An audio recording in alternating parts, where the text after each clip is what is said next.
Gimana kabar kalian? Semoga selalu sehat selalu. Oke guys. Oke nih guys, hari ini kita akan belajar tentang fisika. Nah, penasaran nggak hari ini belajar apa? Hari ini guys, kita melanjutkan gerak lurus beraturan. Nah, dari yang materi kemarin. Loh, terus kita belajar apa nih Kak? Hari ini kita belajar sedikit berbeda nih. Gerak lurus berubah beraturan. Atau biasanya bisa kita singkat menjadi GLBB. Nah, paham nggak guys? Loh Kak, susah nggak sih kira-kira materinya? Kalau kalian mau belajar, pasti semuanya akan easy peasy. Pasti gampang. Nah, penasaran nggak nih? Mulai belajar ya? Oke, kita perhatikan di sini dulu guys. Gerak lurus berubah beraturan itu biasanya sering disingkat dengan GLBB. Nah, sesuai dengan nama yang ada di depannya masing-masing. Seperti itu guys. Nah, loh Kak, GLBB ini apa sih bedanya dengan GLB yang kemarin? Kalau kalian masih ingat, kalau GLB kemarin gerak lurus beraturan, di situ kan dia mempunyai kecepatan yang konstan alias tetap. Tapi kalau di GLBB ini, di sini kecepatannya akan berubah secara beraturan. Jadi nih, misalkan awalnya 20 meter per sekon, nanti dia akan berubah bisa menjadi 40 meter per sekon, seperti itu. Jadi ada perubahan dari kecepatannya. Nah, karena di sini dia punya perubahan kecepatan, sehingga GLBB ini dia mempunyai percepatan konstan, alias dia punya nilai A. Cuman guys, kalau dia punya nilai A, otomatis A-nya tidak boleh sama dengan 0. Harus punya nilai dong. Nah, cuman guys, di sini nanti percepatannya itu bisa dikatakan dua. Ada percepatan, ada perlambatan. Cuman simbolnya sama, tetap disimbolkan dengan A. Nah, supaya kalian lebih paham lagi, nih kakak beritahu rumusnya. Yang pertama di sini ada VT sama dengan V0 plus AT. Yang kedua, S sama dengan V0 kalikan T ditambah setengah AT kuadrat. Sedangkan rumus yang terakhir ada VT kuadrat sama dengan V0 kuadrat plus 2 kalikan A kalikan S. Waduh Kak, itu apa-apaan itu? Rumusnya kok banyak sekali? No. Ingat, semakin banyak rumus berarti kalian semakin pandai dong, ya kan? Nah, lalu apa aja nih Kak? VT itu apa? V0 itu apa? T itu apa? Nah, nih kakak jelasin. Kalau yang kemarin kalian sudah tahu yang namanya S dan T kan? Kakak tulis dulu. Yang pertama, kakak mulai dari V0. V0 itu apa sih Kak?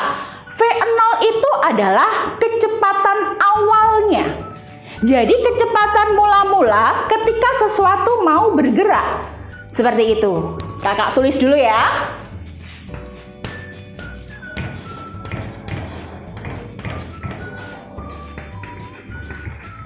Satuannya tetap.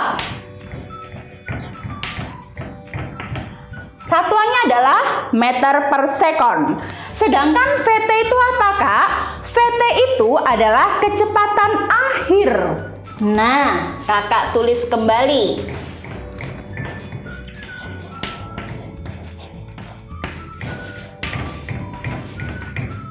Satuannya tetap meter per sekon ya. Lalu nih, A itu apa Kak? Nah nih, yang kakak bilang tadi ya, A itu bisa menjadi dua. Ada percepatan,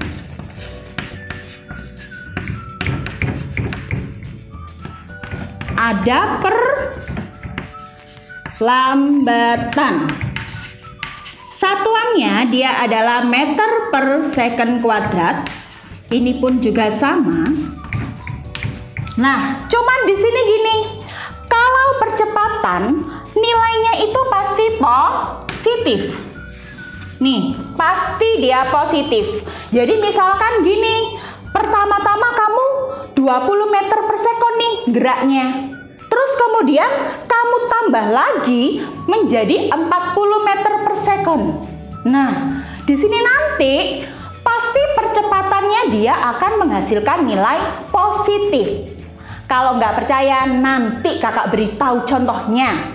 Tapi kalau perlambatan, nilai A-nya pasti negatif. Loh, kok bisa kak? Nih, awalnya ya, misalkan kamu naik sepeda, kamu berjalan 60 meter per sekon. Agak keras kan? Terus kemudian kamu rem, kamu berhenti. Nah, berarti pasti nanti melambat kan sepedamu. Nah, ketika melambat itu nanti berarti kamu mempunyai perlambatan. Seperti itu. Terus ada T. T itu apa kak? T itu adalah waktu, kemarin sudah kita pelajari.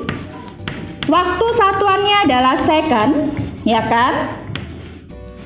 Kemudian S. S kemarin juga sudah kita pelajari. S itu adalah jarak. Satuannya adalah meter. Ingat, cuman di sini tetap ya. Ketika nanti bisa saja kecepatan satuannya adalah kilometer per jam. Masih memungkinkan seperti itu. Jadi tergantung pada soal.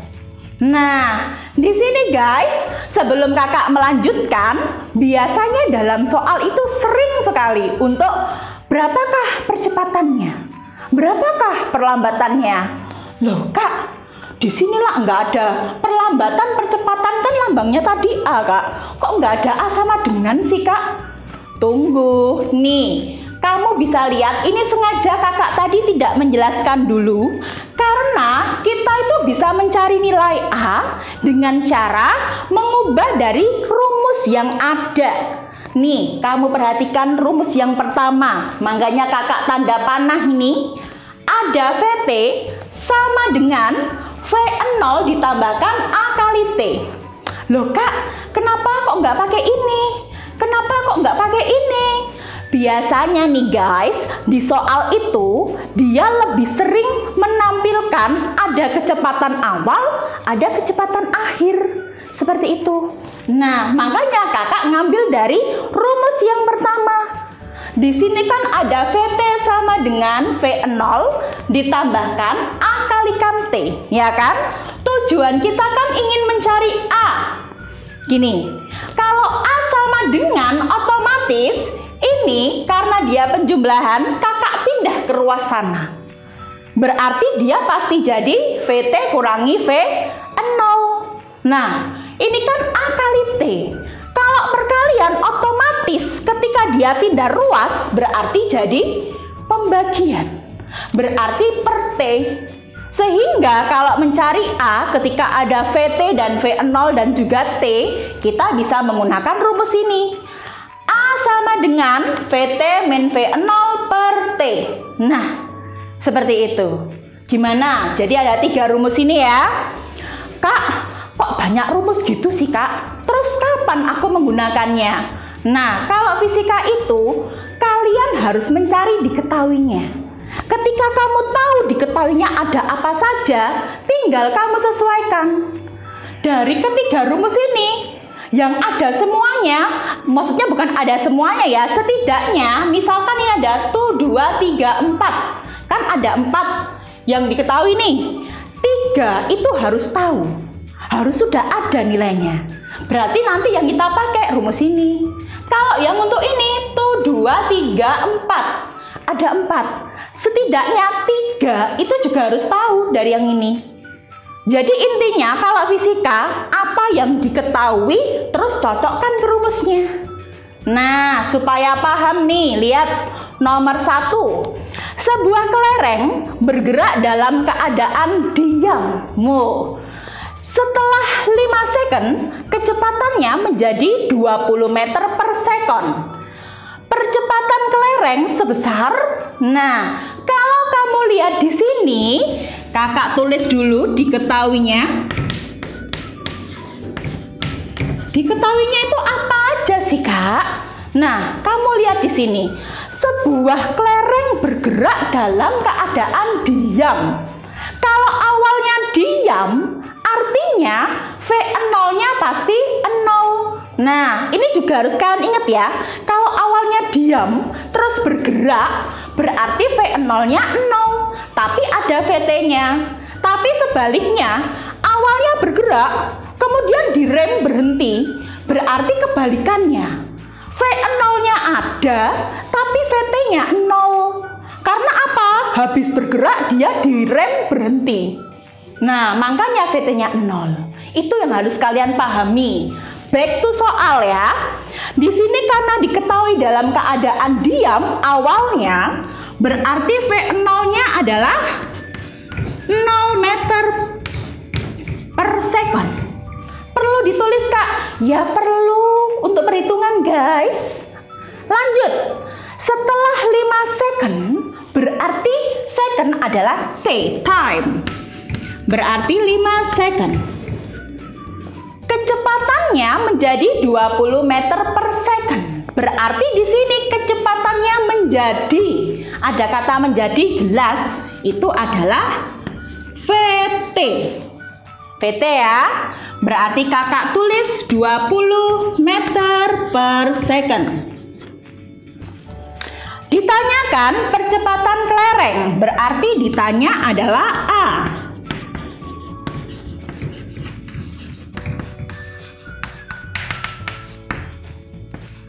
Nah, kita jawab sekarang. Sudah ada V0, ada T, ada VT. Pertanyaannya A. Berarti pakai rumus yang mana, Kak? Nih, jelas rumus yang sebenarnya rumus yang ini. Cuma sudah kakak sederhanakan jadi ini. Jadi kita nanti pakai rumus A sama dengan VT kurangi V0 per T. Kita tulis dulu ya. A sama dengan VT min V0 per T. Berarti di sini nanti VT-nya adalah 20 kurangi V0-nya adalah 0 per T di sini adalah 5. Berarti 20 kurangi 0 20, Kak.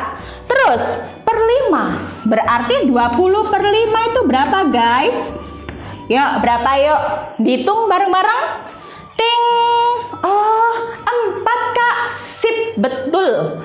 Hasilnya adalah 4 meter per second kuadrat. Nah, gimana guys? Cukup mudah kan? Ingat, yang harus kalian pahami di sini, kalau GLBB itu pasti punya 2 kecepatan. Kecepatan awal dan kecepatan akhir. Terus kemudian di sini karena punya 2 kecepatan itu artinya dia punya percepatan ataupun perlambatan yang nilainya tidak boleh sama dengan 0. Rumusnya tadi ada 3.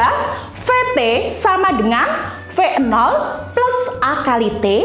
Ada lagi S sama dengan V0 kalikan T plus setengah AT kuadrat. Yang ketiga dia ada VT kuadrat sama dengan V0 kuadrat plus 2 kalikan A kalikan S. Nah, next akan kakak jelaskan lebih lanjut contoh dari GLBB. Untuk sekarang kakak akhiri dulu.